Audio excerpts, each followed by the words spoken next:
Behold, the Narmer palette. Aha! The back of the Narmer palette. Do you want to know what the Narmer palette is? In history class, ancient Egypt tends to be shown as this wonderful, lavish place with pyramids and pharaohs and gold shiny things and expensive tombs and mummies. However, prior to the pyramids, prior to the mummies that you know about, prior to the pharaohs, there was Upper Egypt and Lower Egypt. Upper Egypt is actually in the south, and Lower Egypt is actually in the north. It's dependent on the direction of which the Nile River flows, and to become the Egypt that you know of, it had to be unified. About 5,000 years ago, this guy named Narmer, the guy on the plate, unifies Egypt.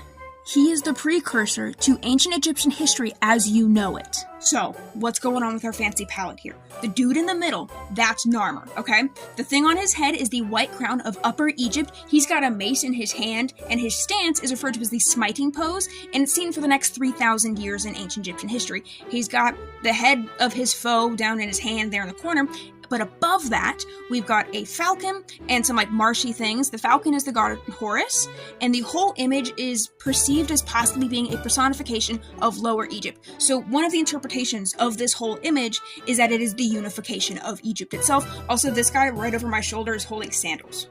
There's a lot going on the back here, but what's really important is up at the very top here. So the two animal heads up top might be representations of the goddess Hathor. However, the name for the palette comes from the symbol in between, the hieroglyphs in between the two heads. That is Narmer's name.